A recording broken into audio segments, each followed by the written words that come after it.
células o tejidos del ser humano, valorando la importancia de su realización.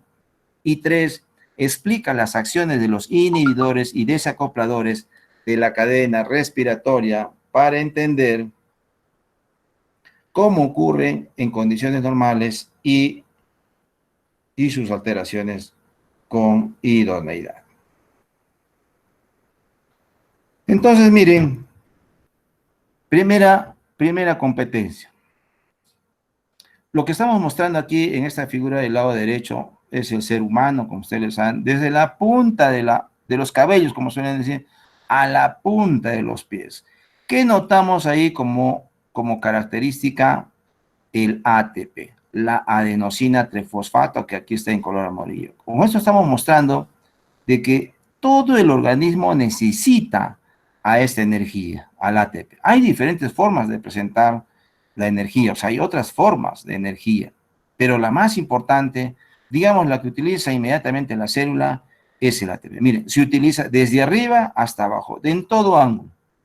Ahora bien, ¿qué se necesita para formar esta energía? El principio es, señoritas, que si el ser humano no forma ATP, no forma esta energía, que luego va a ser utilizada, vamos a ver luego para qué, simplemente puede morir.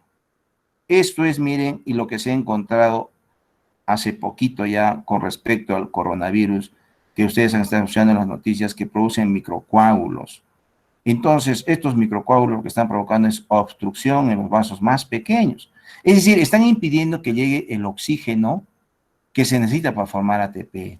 Y eso ha ocasionado en algunas personas la muerte, miren, hasta en 24 horas. Muy rápido. Así de sencilla de explicación. Por eso esta clase tiene mucha importancia.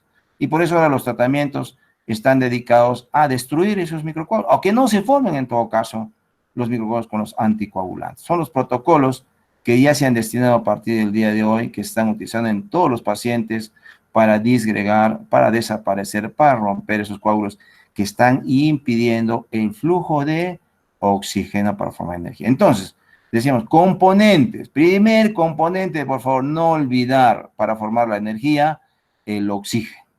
Nuestro oxígeno, que ahorita lo tenemos gratis, por favor, es el primer componente para formar la energía. Segundo componente, los denominados alimentos energéticos. No olvidar, por favor, que los alimentos energéticos, los que producen prácticamente casi el 100% de esta energía en forma de ATP en todo el organismo, son los carbohidratos y los lípidos. Repito, los alimentos energéticos son los carbohidratos y los lípidos. Van a ver ustedes que los carbohidratos proporcionan el 60% de las necesidades energéticas que tiene el organismo y los lípidos de un 30 a un 40%.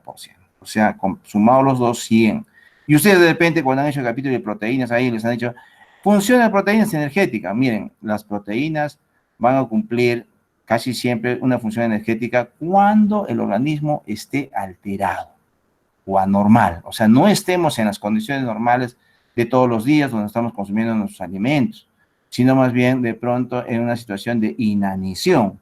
Personas entonces que hacen de pronto ayuno por más de 24 horas, allí se van a consumir sus proteínas como fuente de energía y eso no es bueno para el ser humano, desde todo punto de vista. ¿Ya? Entonces, ¿cuáles son los alimentos energéticos? Carbohidratos y lípidos. Las proteínas solo van a participar en situaciones alteradas, ¿ya? Como la inanición, la diabetes y otras enfermedades. El otro componente que estamos poniendo en color azul, por favor, señoritas, son las vitaminas del complejo B, se suele decir a veces, pero estas son las que van a pasar directamente. ¿Cuáles son? Tiamina, TPP, niacina, NAD, riboflavina, FAD y ácido pantoténico. Estas 4 vitaminas son las que participan en la formación de energía. ¿Listo? No olvidar, por favor, estas 4 vitaminas. Tal vez las conozco, hay otras, obviamente, que están formando parte del complejo D, pero formando energía son solo estas 4. Miren, minerales para formar energía. ¿Qué se necesita? Magnesio, fierro, zinc y manganeso. Entonces, señoritas, por favor, y señoritas, si ustedes no consumen todo ello, el oxígeno sí es obligatorio, simplemente se va a depletar la formación de energía. Si ustedes no consumen todos estos nutrientes, alimentos energéticos, vitaminas y minerales, y además el oxígeno que ingresa por inspiración, simplemente no se va a formar energía. Pero ¿cuáles son los tejidos que van a ser más sensibles a esta falta de energía? Eso va a depender de las necesidades. O sea, ¿qué tejidos necesitan más? ¿Ya? Entonces, antes de llegar a eso, primero vamos a dar una pequeña cosa del ATP. Miren, para que se forme el ATP, ocurren reacciones de óxido-reducción. Esta diapositiva lo vamos a resumir simplemente en dos cositas. Primero, que para formar energía ocurren reacciones de oxidación y reducción. ¿Qué cosa es oxidación? Pérdida de electrones. ¿Qué es reducción? Ganancia de electrones. Y en esta estamos mostrando, miren, químicamente, que una u otra pierde el electrón y la otra la gana. Por ejemplo, en esta de acá arriba, aquí tenemos el ácido láctico. Miren, va a entregar estos dos átomos de hidrógeno al NAD. El NAD gana estos dos electrones en forma de átomos de hidrógeno y se reduce. Y el ácido láctico se convierte en ácido piruvico. Entonces, lo único que estoy mostrando aquí, por favor, es una reacción de óxido-reducción, donde estas, después de muchas otras, va a ocasionar la formación de energía. Entonces, en resumen, por favor, en resumen de toda esa diapositiva, para que no vean las reacciones, porque ustedes ven reacciones, se asustan, se trauman. De frente, las reacciones de óxido-reducción son las más importantes desde el punto de vista energético. Repito, por favor. Las reacciones de óxido-reducción son las más importantes desde el punto de vista energético. ¿Qué quiere decir eso? Que las células van a formar la mayor cantidad de energía utilizando reacciones de óxido-reducción. Nada más. No hagamos ningún balance ni nada por el estilo acá. Entonces, miren, para estas reacciones de reducción van a servir para formar adenosina trifosfato o ATP. Entonces, lo que estoy mostrando acá simplemente es la estructura del ATP. Yo no quiero que se aprendan la estructura, sino que vean lo siguiente. Primero, de que el ATP siempre va a estar acompañado de ion magnesio. ¿Ya? Siempre. O sea, cada vez que nosotros hablemos del ATP, ustedes van a pensar en magnesio. Incluso en algunos casos dicen si una célula o una molécula de ATP de pronto no tiene magnesio, puede ser el magnesio en ese momento reemplazado por el zinc. O sea, el zinc también va a ayudar en este acompañamiento. En realidad, el magnesio le va a dar estabilidad al ATP para que pueda ser utilizado. ¿Listo? Entonces, todo ATP siempre está acompañado de magnesio. Entonces, nosotros hemos dicho, retrocediendo a la diapositiva, ¿dónde se necesita ATP? En todas las células del organismo. Por lo tanto, yo podría preguntar, ¿dónde se necesita magnesio? También en todas las células del organismo humano. Siempre, por eso en algunas propagandas dicen, hay que consumir magnesio. Y sí, magnesio, sí. ¿Para quién? Para el ATP. ¿Estamos bien? Entonces, nunca se olviden, por favor, que si ustedes están pensando en formar energía, tienen que consumir minerales. ¿Y dónde está el magnesio? Y ustedes van a averiguar eso, a ver si para la siguiente que nos toque, me dicen en qué alimentos vamos a encontrar abundante magnesio. ¿Listo? Eso va a quedar como tarea porque va a estar grabado en el video. Segundo, acá miren, estamos poniendo unas flechitas en color amarillo, donde me están mostrando que justo el ATP almacena su energía en estos enlaces. Yo no quiero que se aprendan la química de esto. Simplemente quiero decirles que en estos enlaces se almacena 7,3 kilocalorías. Esa es una cantidad alta de energía. Se dice, este es un enlace altamente energético. Es decir, entonces, cuando la célula quiere utilizar a este ATP, puede romper cualquiera de todos los enlaces. No los dos, uno solo. ¿Ya? ¿Ya? ¿Y qué va a obtener? 7,3. O sea, si se necesitan 7,3 para formarlos, también al cortarlos se va a liberar 7,3. ¿Y para qué se necesita esta energía? Puede ser, por ejemplo, para la contracción muscular, ¿no es cierto?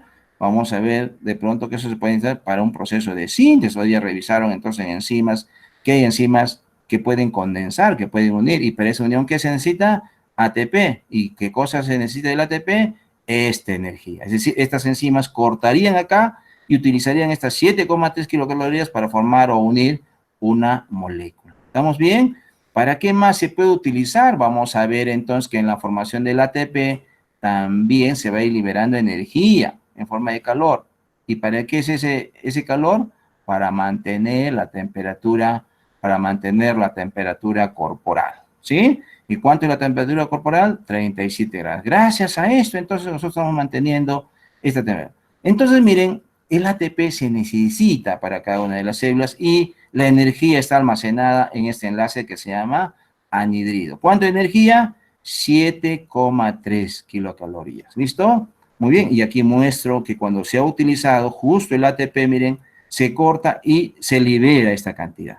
Y se vamos a obtener ADP y PEI, ¿sí? Entonces, el producto, cuando se corta, se escinde, se cliva, el ATP, generalmente a este nivel, muy pocas células cortan este segundo. Normalmente, lo más común, 99.9, están cortando este enlace.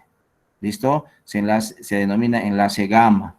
¿Ya? Enlace gamma, ese que está cortando, y como pueden mirar en la figurita, se libera el fósforo y adenosina difosfato. Ya no va a ser adenosina trifosfato, sino adenosina difosfato. Pero ¿qué hemos logrado? Obtener 7,3 que puede ser utilizado para muchas cosas. Contracción muscular, les hemos dicho, mantenimiento de la temperatura corporal, la función cardíaca, por ejemplo, la transmisión del impulso nervioso, etcétera, etcétera. ¿Listo? Entonces, ahí se va a cortar. Entonces, este adenosindifosfato y PI se tienen que volver a juntar. Eso es lo que, en eso consiste, miren, nuestra clase. Que finalmente todos se condensen, vamos a ver dónde mayormente, para seguir teniendo ATP para las funciones que hemos señalado. Entonces, vayamos viendo ahora rápido quiénes son los que utilizan la mayor cantidad de energía. El que utiliza la mayor cantidad de energía, obviamente, es el músculo. Es un proceso que se llama contracción muscular, ¿sí? Y hay tres tipos de músculo, ustedes lo saben: músculo esquelético, músculo cardíaco y músculo liso. Y entonces, ¿quién utiliza la mayor cantidad de energía entre los tres tipos de músculo? Obviamente tiene que ser el músculo esquelético, porque nosotros tenemos músculo esquelético en todo el organismo, ¿verdad? En una persona de 70 kilos, como yo, por ejemplo, puede tener entre 15 hasta 20 kilos de masa muscular haciendo un poquito de ejercicio. En cambio, nuestro corazoncito pesa 300 gramos, a pesar que estamos haciendo 75 latidos por minuto, pero el que gasta la mayor cantidad de energía es el músculo esquelético. Pero en general, como hemos señalado, el que gasta la mayor cantidad de energía como tejido es el tejido muscular. Y dentro del tejido muscular, primero músculo esquelético, segundo puesto músculo cardíaco y tercer puesto músculo liso. Aquí tenemos entonces el músculo esquelético, mostrando algunas figuritas que están diseminadas o distribuidas en todo el organismo. Luego el músculo cardíaco para el proceso de la contracción cardíaca. Y en tercer puesto el músculo liso, que está presente en los órganos huecos, ¿sí? Ese es entonces el uso de energía por parte del músculo en general para este proceso de control muscular, que ustedes lo hacen en forma detallada en el curso de fisiología, donde estamos mostrando aquí el desplazamiento de la actina sobre la miosina. Esto es lo que va a gastar entonces mucho ATP. ¿Listo? Segundo puesto. ¿Quién utiliza en segundo puesto? El cerebro. El sistema nervioso central representado por el cerebro. ¿Para qué? Para la transmisión del impulso nervioso. ¿Qué cosa es transmisión del impulso nervioso? Cuando la información pasa de una neurona a otra. Para eso se necesita mucha energía. Es decir, si no hay energía, no hay transmisión. ¿Y cuáles son las funciones que tiene el sistema nervioso, o mejor el cerebro? Ni hablar, ustedes lo saben, controla todo, ¿sí? Controla la función cardíaca, controla la función muscular, esquelética, controla la motilidad intestinal, la función renal, o sea, todo lo controla el cerebro. Y para ello, miren, se necesita mucha energía. Lo que quiere decir entonces, señoritas y señoritas, que si no hay energía, no hay transmisión del impulso, no hay paso de esta información entre una neurona y otra. Como podemos ver aquí, miren cómo está pasando la información de una neurona en forma rápida, en milésima de segundo. Digamos, esto está ocurriendo para la contracción del músculo cardíaco. Imagínense que esto no funciona. Simplemente se descontrola el ritmo que tiene el corazón de 75 latidos por minuto, puede hacer mucho más latido, menos, eso son arritmias, y eso puede ocasionar la muerte. ¿Por qué? Por falta de energía. En esta transmisión del impulso nervioso se necesita mucha energía. Y aquí en esta parte superior estamos mostrando en chiquitito, esta energía se va a utilizar en una proteína bien grande que está en cada una de las células, sobre todo acá en las neuronas. ¿Cómo se llama esa proteína? La bomba de sodio y potasio. Ahí es la que utiliza bastante energía en el sistema nervioso central. En todas las células, pero mucho más en este tejido. Entonces, segundo puesto en uso de energía, el sistema nervioso central, el cerebro. Miren, el músculo en general, esquelético, incluso le gana por poquito en uso, en energía al cerebro, ¿eh? Por si acaso. Eso lo hemos escrito ahí en la teoría que les hemos enviado hace poco. Ahí estamos mostrando, por ejemplo, que el cerebro utiliza prácticamente casi la misma cantidad de energía que el músculo esquelético, a pesar que el músculo esquelético pesa 50 veces más que el cerebro. Perdón, 10 veces más. ¿Ya? ¿Cuánto pesa un cerebro inteligente, estudioso? 1,5 kilos. ¿Cuánto pesa masa muscular? 15 kilos. Entonces hay 10 veces más masa muscular que el cerebro. Deberían utilizar la misma cantidad de energía. Sin embargo, el cerebro utiliza casi la misma cantidad de energía que el músculo esquelético, ¿no? Entonces quiere decir que nuestro cerebro, obviamente el cerebro estudioso, ¿no? Como el de ustedes, está gastando esa energía, porque si no estudian, no necesitan más que un caramelo por día. Entonces, si están estudiando fuerte, necesitan bastante energía para el cerebro, ¿ya? Muy bien. Tercer puesto en uso de energía, el hígado. Miren, un órgano muy importante, ¿ya? Después del músculo esquelético, cardíaco y cerebro, es el hígado. El hígado está realizando prácticamente todas las reacciones bioquímicas. Si ustedes ven un libro de bioquímica, solamente tienen que pensar en el hígado. El hígado realiza todas las funciones. Todas las reacciones bioquímicas las realiza el hígado, ¿sí? De degradación, de síntesis, transformación, etcétera, etcétera. Pero normalmente el hígado está utilizando mucha energía en las reacciones de biosíntesis. Nosotros, cuando no tenemos glucosa, el hígado se encarga de sintetizar. Miren, fabrica glucosa, fabrica grasa, fabrica colesterol y fabrica aminoácidos no esenciales. Miren, esta glucosa, el hígado lo va a formar a partir de los aminoácidos. Por eso les decía, es peligroso que una persona no consuma alimento por más de 24 horas, porque lo que va a suceder, eso lo vamos a ver en capítulos posteriores, es que esta glucosa que necesita el organismo lo vaya a obtener de los aminoácidos. Eso es muy peligroso porque se pueden gastar los aminoácidos del músculo. ¿Sí? Nadie está diciendo que coman un montón, pero uno tiene que comer lo necesario en el día para que no se utilice una fuente de energía que se convierta en otro. O sea, por ejemplo, en este caso, que los aminoácidos se convierten en glucosa. Y lo peor, miren, tampoco consumir mucha glucosa. Si uno consume mucha glucosa u otro tipo de carbohidrato que vamos a ver que es la fructosa, ¿en qué se van a convertir? En ácidos grasos y colesterol. Por eso hoy sabemos entonces que la gente que toma mucha gaseosa, mucho carbohidrato, se llena de grasa. Eso lo vamos a ver entonces justo en el capítulo, la segunda parte de biosíntesis de lípidos. Ahí vamos a ver bastante de las bebidas gaseosas, de los chocolates que se convierten en grasa, ¿sí? Ahí lo vamos a mostrar con reacciones. Muy bien, entonces estamos mostrando en esta diapositiva que todas las células, absolutamente todas las células, necesitan energía. ¿Estamos bien? Nos vamos a meter lo más profundo en la célula, vamos a desglosar. Ahí tenemos la célula, miren, está representada ahí como una esfera. En realidad, las formas de las células son totalmente diferentes, ¿no es cierto? Pero estamos representando aquí como una esfera, donde tiene todos los componentes celulares. Aquí lo estamos mostrando entonces el núcleo con su nucleolo, su membrana, retículo endoplasmático rugoso, liso, aparato de Golgi, etc. Pero el que me interesa a mí, miren, es esta de acá, que estoy mostrando, es la mitocondria. Es aquí donde se va a formar la mayor cantidad de energía que necesita la célula, en la mitocondria. ¿Ya? Por eso cuando ustedes en el curso de biología celular dicen, ¿cuál es el organelo energético? Ustedes pondrían la mitocondria. Ahora vamos a desglosar, vamos a ver qué pasa en esta mitocondria para formar la energía. Y aquí miren, lo estamos sacando de la célula para mostrarles, ahí está la mitocondria, y mejor aquí revisamos un poquito más sus características. ¿Cómo es la mitocondria? Es un organelo entonces que tiene esta estructura que está compuesto por dos membranas, ¿verdad? Una membrana externa lisa, una membrana interna sinuosa con muchas imaginaciones, dentro de ella la matriz, que es un mar de muchas moléculas, enzimas, etcétera, etcétera, y entre las dos membranas el espacio intermembrana, ¿sí? A su vez, en esta mitocondria, miren, en color azulito, estamos viendo unos puntitos en color azul, ¿verdad?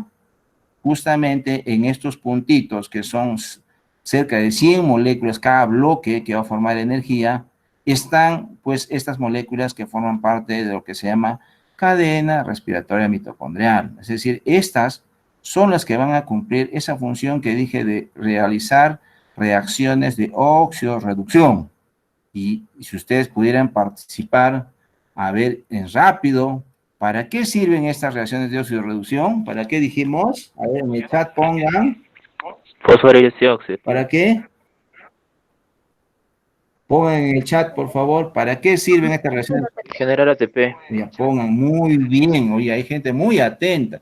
Justo miren, en esto que está en color amarillito, acá en amarillito, es la enzima o la proteína donde se genera el ATP, que se llama ATP sinteasa. Miren, no hay nada que inventarse aquí, no hay nada difícil que aprender aquí, por favor.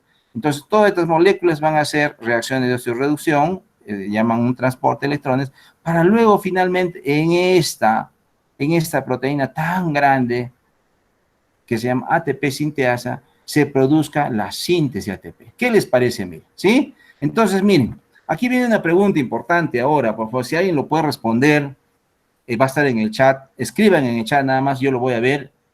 Díganme, ¿existirá alguna célula que no tiene mitocondrias? Porque estamos diciendo, miren, que la célula tiene mitocondrias y ahí se forma la mayor cantidad de energía. Entonces, ¿quiere decir que todas las células tienen mitocondrias? ¿Sí o no? ¿Quiénes no tienen mitocondrias? A ver, ponga. Eritrocitos me han puesto. Muy bien, otra, a ver. Rápido, se nos va el tiempo. No hay más. Listo. Muy bien, les vamos a señalar entonces quiénes no tienen, efectivamente no tienen mitocondrias los glóbulos rojos que viven 120 días. Tampoco tienen mitocondrias las plaquetas. Las plaquetas viven 23 a 30 días. Tampoco tiene mitocondrias la córnea y el cristalino. ¿Listo? Entonces, aquí viene la pregunta. Si todas las células necesitan para energía, para vivir, para subsistir, al menos el tiempo de vida que tienen, como el glóbulo rojo o los eritrocitos, ¿cómo hacen ellos para formar energía? Escriban eso, por favor, ¿ya? ¿Cómo hace el eritrocito, las plaquetas, la córnea, el cristalino, para estar subsistiendo si no tiene mitocondrias? Porque el doctor aquí nos está diciendo que en las mitocondrias se produce la mayor cantidad de energía. Sí, en las que tienen mitocondrias prácticamente el 100%. Pero ¿y entonces cómo hacen el resto, esas cuatro justo, para formar energía? Porque necesitan formar energía para vivir. ¿Estamos bien? Eso queda como tarea. ¿Qué cosa hacen estas células, que son pocas obviamente, para formar energía? Muy bien. Entonces, miren, en esta diapositiva estoy mostrando que los alimentos energéticos, carbohidratos y lípidos que lo vamos a consumir en la dieta, a través de la digestión se van a convertir en sus respectivos monómeros, en los carbohidratos en glucosa, los lípidos en ácido graso, y ellos van a ir convirtiéndose en estas dos moléculas, ¿sí? Hemos puesto en azul las proteínas que se convierten en aminoácidos, que también pueden formar ello, que luego esto se va a convertir en energía, pero señalamos de nuevo que solamente las proteínas se van a ser utilizadas como fuente de energía en alteraciones y enfermedades. En condiciones normales, prácticamente el uso de las proteínas para que se conviertan en energía es prácticamente nulo, salvo, miren, que alguno consume exceso de proteína, lo cual es bien difícil. Son dos cosas. Una parte se va a formar energía y la otra se va a convertir en grasa, ¿sí? Por eso se dice que nunca hay que consumir en exceso. Todo exceso se va a almacenar sí o sí en grasa, ¿listo? Se va a convertir en grasa. Entonces, miren, quiero que aprendan estos dos. Quizás al comienzo los que estuvieron atentos se dieron cuenta. ¿Qué vitaminas son estas dos? A ver, NAD, ¿qué vitamina es? Si es que han estado atentos. A ver, en el chat, o pueden alzar su micrófono, rápido, por favor. ¿Y FAD qué vitamina es? No estuvieron atentos, a ver. Muy bien, NAD y el FAD. Niacina, no nianina, yanina me han puesto, niacina, muy bien, muy bien. NAD, niacina y FAD, riboflavina, ¿sí? Miren, entonces vamos a aprender esto, por favor. Niacina y riboflavina son coleccionistas de electrones. Pónganlo así, por favor. Niacina y riboflavina, lo que les encanta a ellos es coleccionar los electrones, ¿sí? ¿De dónde obtienen los electrones? Están viendo acá las flechitas, de los carbohidratos y de los lípidos, situaciones especiales de las proteínas. Entonces, estos en realidad, niacina y riboflavina, son los coleccionistas de electrones que están quitando de las reacciones químicas de los alimentos los electrones para llevarlos ¿a dónde? Miren, acá está en la figurita. Aquí hemos puesto solamente la niacina, NAD, miren el lado izquierdo. He puesto un hombrecito ahí que está cargando los electrones. Efectivamente, el NAD y el F están cargando sobre los hombros los electrones. ¿De quién le han quitado los electrones? De los alimentos, de los carbohidratos y de los lípidos, así de manera muy sencilla. Entonces, miren, ¿qué van a hacer esta niacina y riboflavina? Le van a entregar los electrones a estas moléculas que están en la membrana interna. ¿Se acuerdan? Miren, acá vamos a retroceder.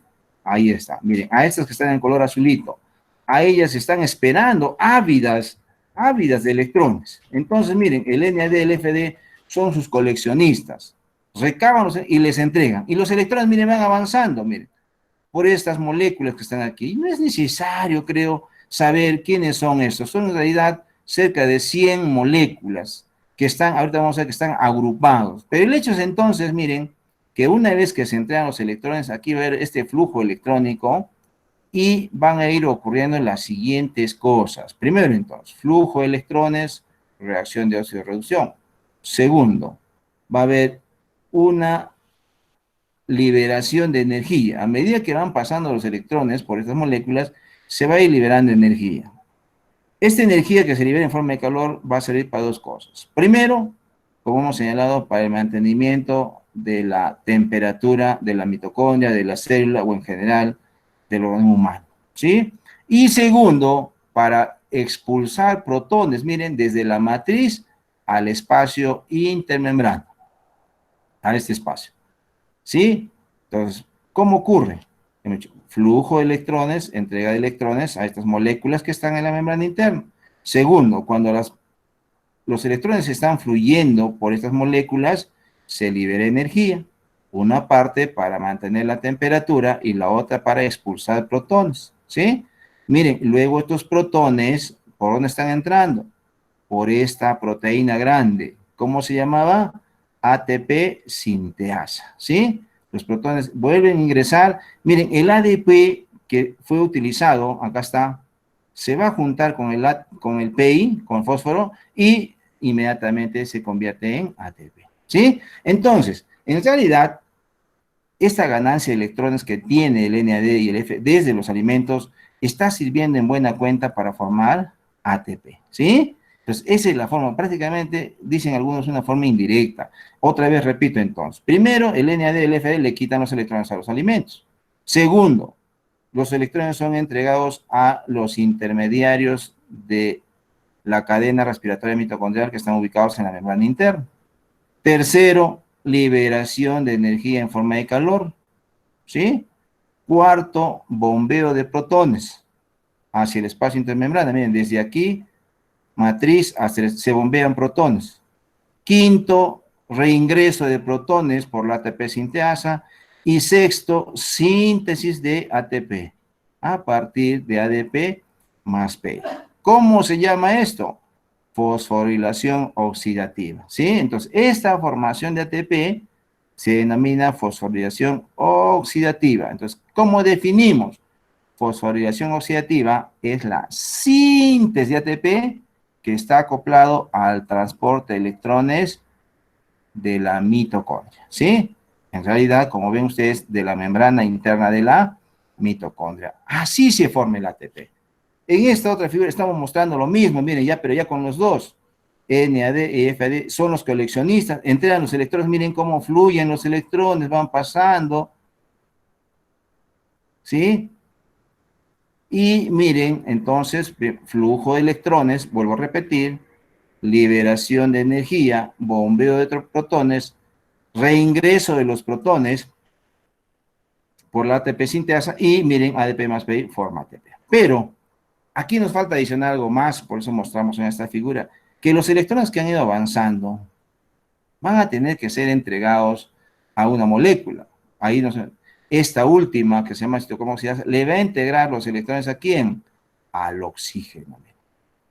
El oxígeno que ha llegado a la respiración se condensan con los protones que están en la matriz y se convierte en agua, ¿sí? Miren, todo esto que estamos revisando desde los alimentos, miren, retrocedo, ahí están, los alimentos generan NAD y FAD, ¿sí? Los alimentos. Luego, aquí los tenemos, NF, están entrando en la cadena respiratoria, están entrando los electrones, estos electrones finalmente se entregan al oxígeno que reacciona y se convierte en agua. Entonces, el oxígeno que nosotros hemos obtenido en la inspiración se convierte en agua, ¿sí? En lo que hemos denominado formación de agua en el metabolismo. ¿Cuánto de agua fue? ¿Cuánto de agua fue que se genera en el metabolismo? 200 mililitros. 200 mililitros. Muy bien, miren, acá está, ¿ves? Les dije, estamos relacionando ya. Esto es justamente, está ocurriendo en todas las células. Pero a ver, alguien que me diga en el chat, no importa, por micrófono, ¿dónde se está generando más de esta agua? ¿En qué células o tejidos? A ver, en orden de importancia. Primerito, ¿dónde más? ¿Dónde se estaría generando bastante agua? Digamos, eso tiene, obviamente, la respuesta tiene que ser donde se utiliza la mayor cantidad de energía. ¿Quién necesita mayor cantidad de energía? Músculo. Tejido muscular. Muy bien, músculo. Segundo puesto. Nervioso, tejido nervioso. Nervioso. Nervioso. Segundo puesto. El cerebro. Cerebro, muy bien. Tercer puesto. El hígado. Hígado. Aquí está. Así tenemos que relacionar. ¿Se dan cuenta? Entonces, porque si no, esta clase por gusto no tendría ninguna aplicación. Entonces, ¿quién produce la mayor cantidad de agua? El músculo esquelético. Ahí se está generando agua. Bueno, no es pues litros de agua, ¿no es cierto? Sumando todo el organismo, juntando músculo esquelético, músculo cardíaco, músculo liso, cerebro, hígado, ¿cuánto se genera en total? 200 mililitros. ¿Sí? ¿Estamos bien? Entonces, esos queremos que entiendan, por favor. Esto está ocurriendo en todas las mitocondrias de cada una de nuestras células del organismo humano. Entonces, esta situación es muy importante porque necesitamos este ATP para diversas funciones. Si está formando ese ATP en músculo esquelético, eso se va a utilizar en la contracción muscular. Si se está formando en el sistema nervioso central como cerebro, se va a utilizar para la transmisión del impulso nervioso utilizado por la bomba de sodio y potasio.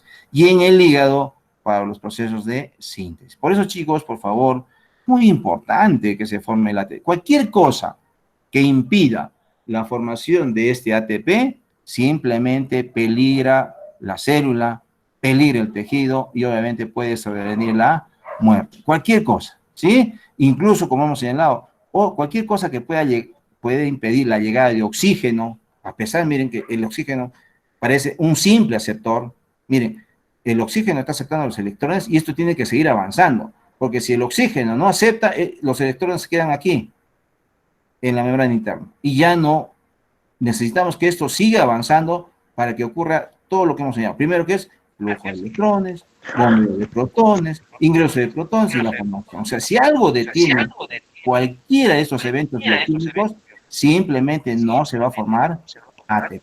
¿Sí? Por eso dijimos al comienzo entonces, ¿qué sucede? Ataca el coronavirus a la célula, se va a las células e impide la llegada de oxígeno. Entonces, miren, lo que tenemos que estar pensando en esto, como no está llegando oxígeno a la célula, el transporte de electrones se ha quedado aquí, obstruido. Uno puede comer toneladas de carbohidratos y lípidos, puede haber mucho de esto, pero como no hay flujo, porque no hay oxígeno, entonces no se está formando ATP. ¿Y quiénes serán los más afectados? Primerito, obviamente, el cerebro.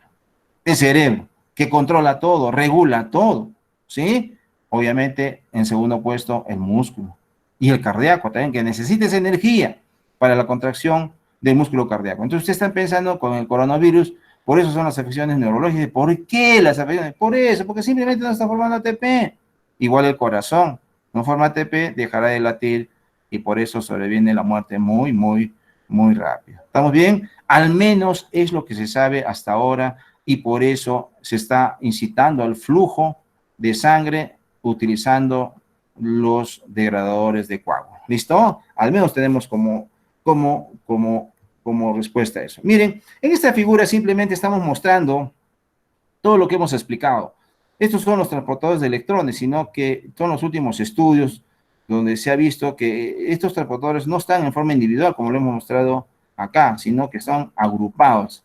En realidad participan muchos de ellos. Miren, son agrupaciones que le llaman complejos, ¿eh? Complejo 1, complejo 2, complejo 3 y el complejo 4. Al ATP sintasa que está dibujado bien bonito acá le llaman complejo 5. En realidad, entonces, son agrupaciones que van a recibir los electrones para irlos pasando, digamos, de complejo en complejo. Esperemos que eso no lo pueda complicar. En realidad, el flujo de electrones sigue siendo el mismo. Si hay flujo de electrones, solo que se está dando en agrupaciones o complejos. ¿Listo? Llega al complejo 1, miren, pasa al complejo 3, al 4 y así.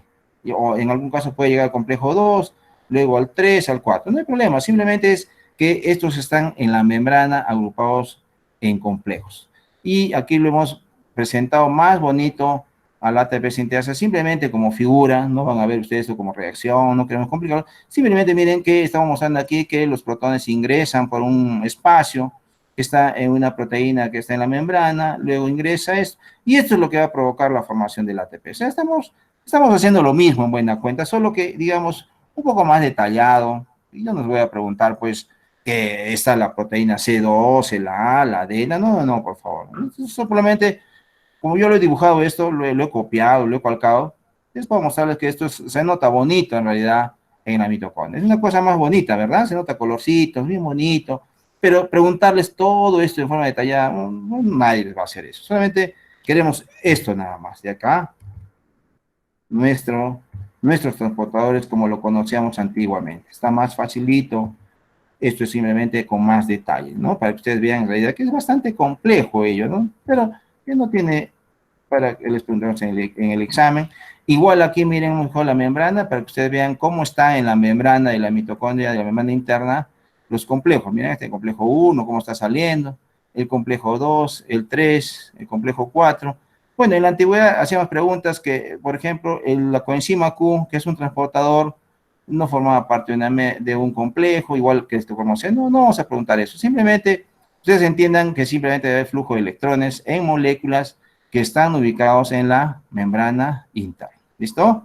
Y aquí tienen el NAD, el cómo entregan los electrones, un poquito más de detalle, si alguien lo quiere analizar, no hay problema. ¿Listo? Muy bien.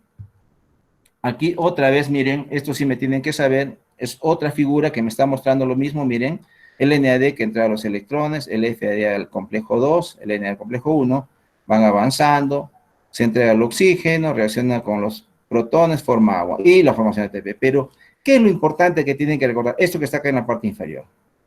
¿Ya? Esto sí le vamos a preguntar. Dice, cuando un NAD, ahí está, que ha llegado de obtener los electrones de carbohidratos o lípidos, entrega los electrones aquí, ¿cuántos ATP se producen?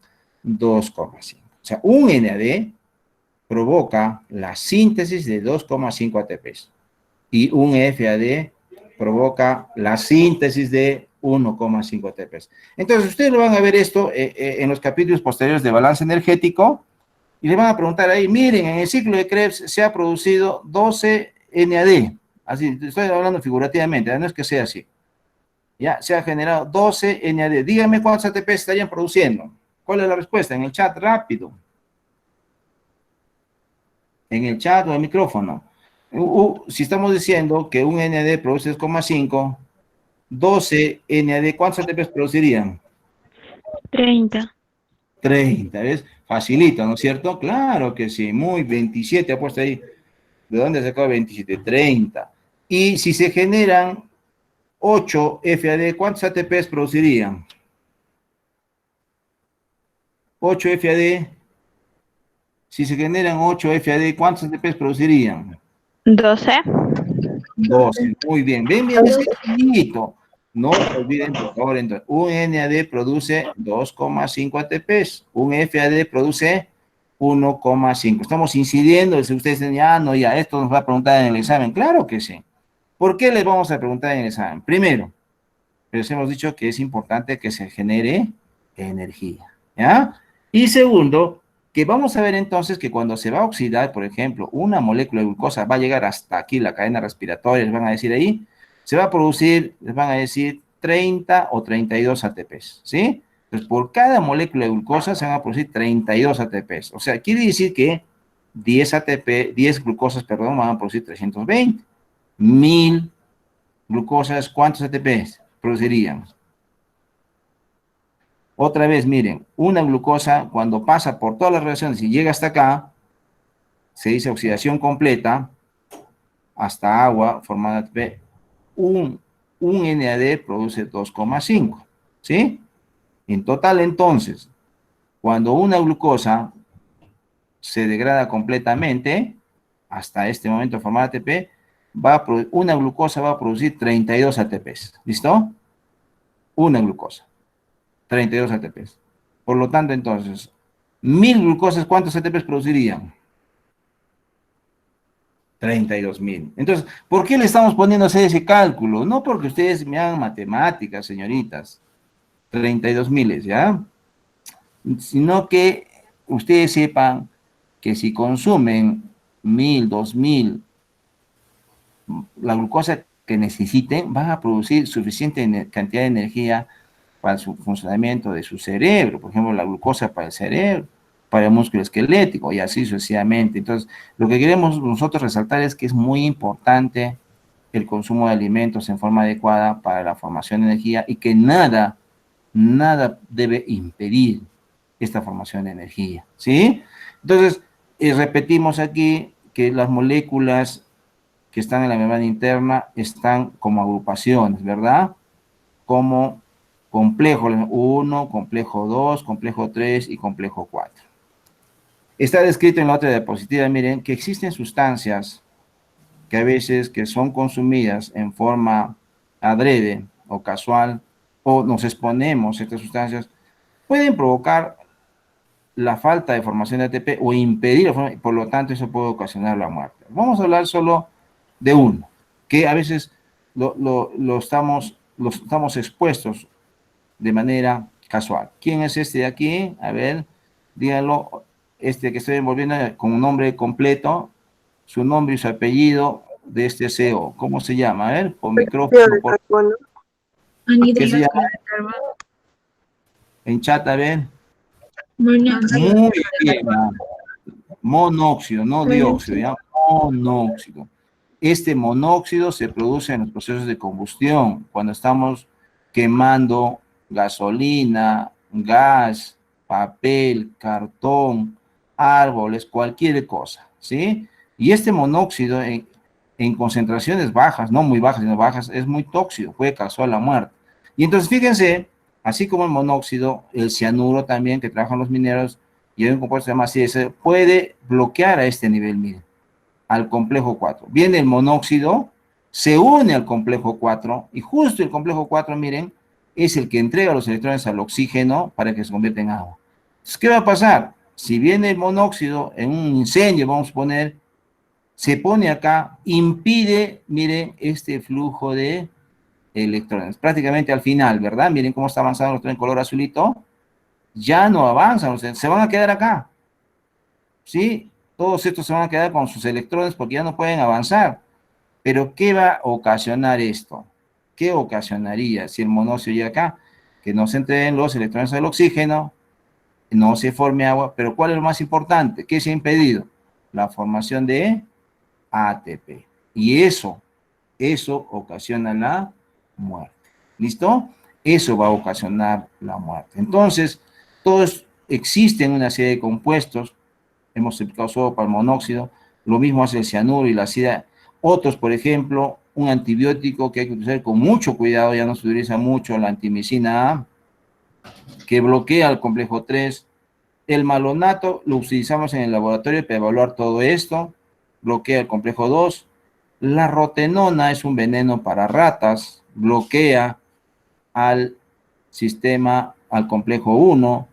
El amital es un barbitúrico. ¿Qué cosa es un barbitúrico? Un anestésico. Por eso, miren, el anestesiólogo en medicina aquí tiene que tener mucho cuidado con los barbitúricos, con los anestésicos. Por eso hay una especialidad completa para que se dedique a practicar, a razonar cuánto de anestésico tiene que administrar al paciente. Se le va, miren, un poquito, 1 miligramo, 2 miligramos, simplemente se bloquea, en este caso para la mitad, la cadena respiratoria, no se forma ATP y simplemente el paciente muere, ¿sí?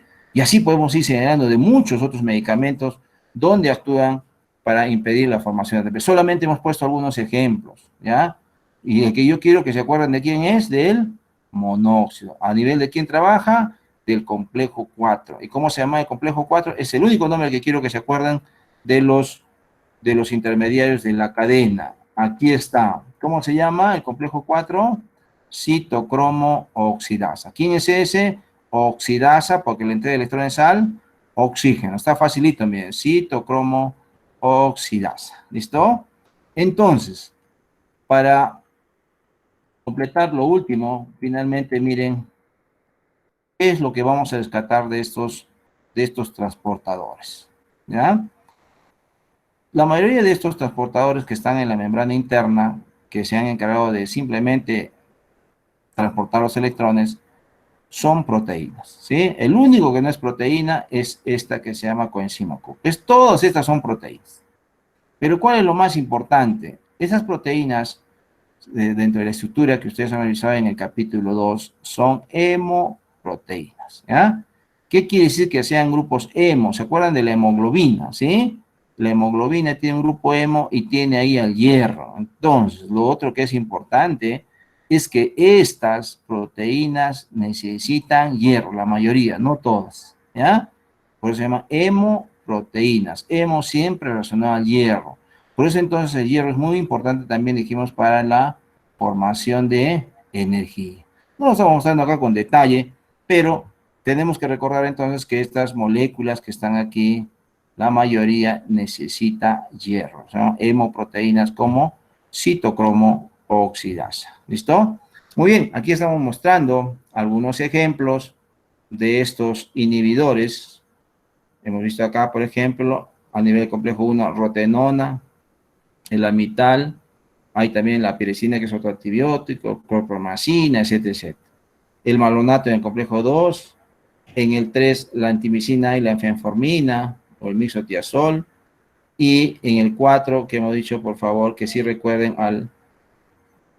al cianuro y monóxido de carbono, ¿sí? Fundamentalmente este de aquí, monóxido de carbono. Y hemos puesto también la SIDA y bueno, hay muchos más, ¿listo? Esos son los inhibidores. Hay otros que pueden impedir directamente el transporte cuando se ha formado el ATP que se ha formado aquí dentro de la célula tenga que salir de la mitocondria al citoplasma de la célula, bueno, el atractilócido, ¿ya? Esto es más detallado, esto no es que nos interese, pero son ya muy difíciles de que una persona se encuentre expuesto. El que se encuentra más expuesto, hemos dicho quién es, el monóxido de carbono, ese que me tienen que saber, ¿ya? Y también, miren, hay los que se llaman desacopladores. Uno muy conocido fue hace muchos años, es el 2,4 dinitrofenol. Este 2,4 dinitrofenol en la antigüedad se ha utilizado como píldora dietética para bajar de peso, para eliminar grasa. No vamos a mostrar aquí los detalles, pero el hecho es que este ha sido retirado del mercado como medicamento porque ha causado la muerte de mucha gente, sobre todo de Estados Unidos y Europa, porque consumían en exceso. Servía para eliminar la grasa que está en exceso, pero si uno tomaba unas 2, 3, 4 pastillitas adicionales, simplemente se depletaba la formación de energía y eso ocasiona la muerte. Esto más bien, este otro más bien es un veneno, es un insecticida que se utiliza para fumigar los campos, tiene el mismo mecanismo entonces, impedir la formación de ATP. Y más bien la termogenina, que es una proteína que está en el tejido graso pardo de los recién nacidos y de los osos pardos. En esta grasa parda existe esta proteína. Miren, ¿qué hace? Simplemente desacopla lo que se llama el transporte de electrones. ¿Cómo así?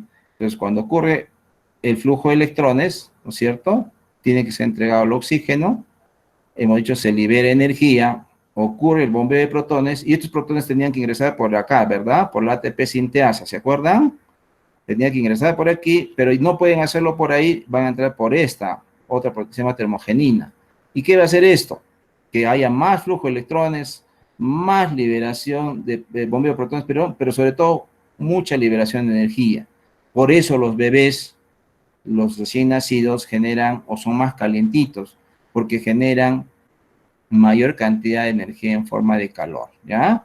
Porque en buena cuenta esta proteína está desacoplando este medio, ¿no? Tenía el flujo de electrones, esto te repite, bombeo de protones, los protones tenían que ingresar aquí, ya no lo hacen por aquí, entonces no se genera ATP y hay mayor flujo de electrones, por lo tanto mayor generación de energía en forma de calor. Esto solamente está en el tejido graso pardo que tienen recién nacidos. Nosotros a medida que vamos avanzando en edad, vamos perdiendo la cantidad de este tejido graso pardo, que está generalmente empieza en gran abundante en la zona escapular, en la espaldita, como decimos, pero se va perdiendo, ¿no? En el tiempo, y a esta edad adulta, como están ustedes, ya prácticamente tienen el 1 o 0,5% de tejido pardo, ya no hay prácticamente, por eso no generamos mucho más calor, ¿listo? También en el laboratorio se pueden utilizar para evaluar el funcionamiento de la cadena respiratoria aceptores artificiales como el azul de metileno, ¿ya? Y otros como el metasulfato de fenacina, el diclorofenol, ferrocianuro de potasio, etc. Pero un aceptor, digamos, conocido es el azul de metileno, ¿ya? Esto no lo vamos a detallar porque no estamos haciendo la práctica. Esto lo detallamos más cuando hacíamos la práctica. ¿Listo? Muy bien, como hemos señalado entonces, la clase ha terminado. Quisiéramos algunas preguntas. ¿Alguna pregunta, por favor, si tuvieran?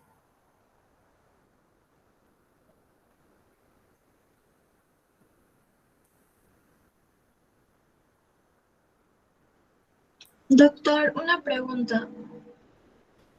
A ver, un segundito, esperen un ratito, por favor.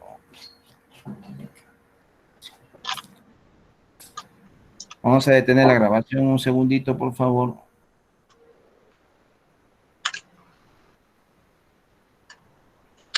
Listo. Muy bien, ahora sí, por favor, todas las preguntas en chat.